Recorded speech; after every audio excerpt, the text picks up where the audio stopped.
Welcome to German History with a German accent. My name is Wolf, W-O-L-F, just like the animal, and in today's video I'm speaking about Hans Graf von Sponeck.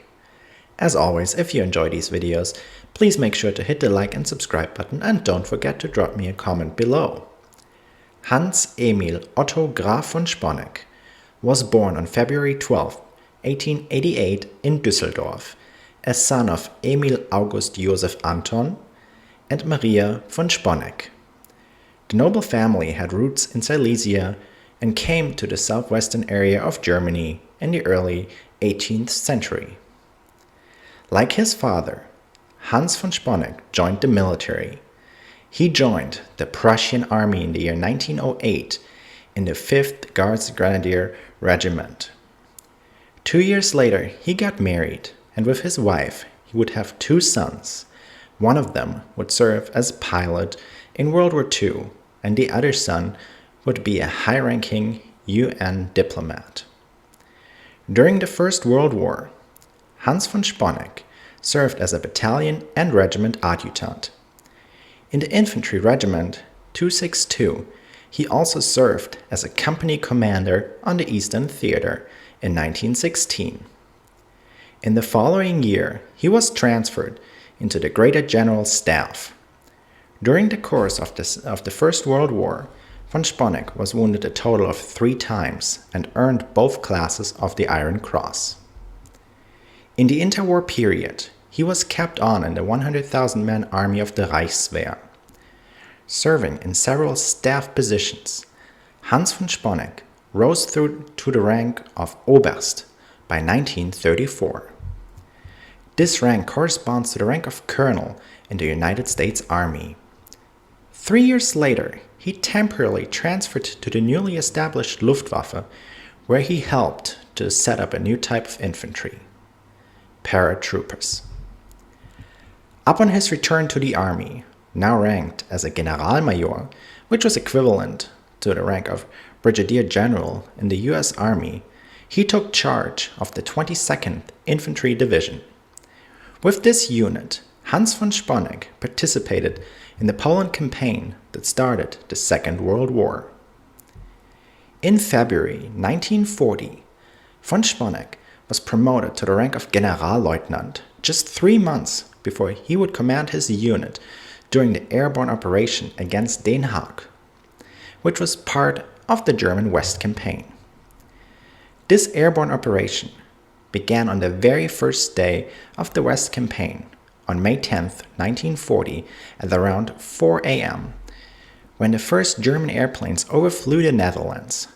This strategy was supposed to fool the Dutch military by pretending an attack against the island of the United Kingdom. A quick capture of the Dutch government was planned, as well as to cut off the army headquarters from their troops. Although the 3,000 paratroopers were able to conquer all 3 airports that they targeted, their main objective, capturing the city of Den Haag, had failed, and the Dutch army was able to counterattack the Wehrmacht's troops quickly. By 5:30 p.m. of the very same day, the Dutchmen had fought off the Germans, who under heavy casualties withdrew in a nearby forest. Hans von Sponeck avoided captivity only due to massive air raids. Von Sponeck received the Knight's Cross of the Iron Cross for his efforts during this operation on May 14, 1940. During Operation Barbarossa, the German code name for the Soviet campaign, Hans von Sponeck with the 22nd Infantry Division participated in an advance in the southern Soviet Union as a part of the 11th Army under Army Group South. By October 1941, his units fought near the Sea of Azov to prepare an attack against the Crimea.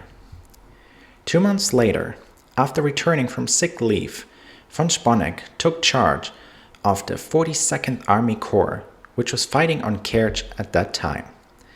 The Kerch Peninsula is the eastern part of the Crimea. Later that month, on December 26, 1941, the Red Army landed troops on Kerch and a couple days later at Fedosia, with the objective to encircle the German troops standing at the Kerch Peninsula and to relieve the encircled Soviet troops at Sevastopol. Hans Graf von Sponeck quickly decided to withdraw his troops.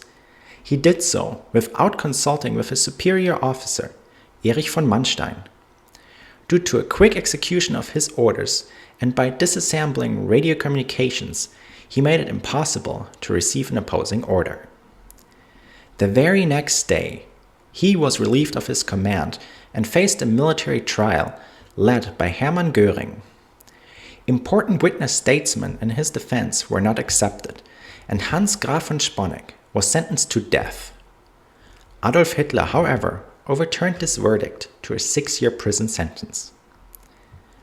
After the failed July 20th plot, 1944, Hans von Sponeck was shot to death without a trial, just to make an example.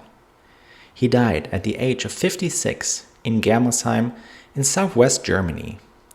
He was not involved in the German resistance against Adolf Hitler or in any way connected to the members of the July 20th plot. Up until 2015, a German Air Force base was named after him in Germersheim, and a memorial stone to remember the victims of NS crimes was located in front of his former apartment. In said year, 2015, it was decided by the German government to rename the airbase and to remove the memorial stone, since it became public that Hans Graf von Sponeck was involved in many war crimes during the Second World War. For example, only a few days before Operation Barbarossa was launched, he ordered his soldiers to execute Jewish Soviet soldiers, and his division also operated closely together with the SS Einsatzgruppen, who were responsible for mass murders of civilians behind the front lines. Thank you so much for watching this video up until this point.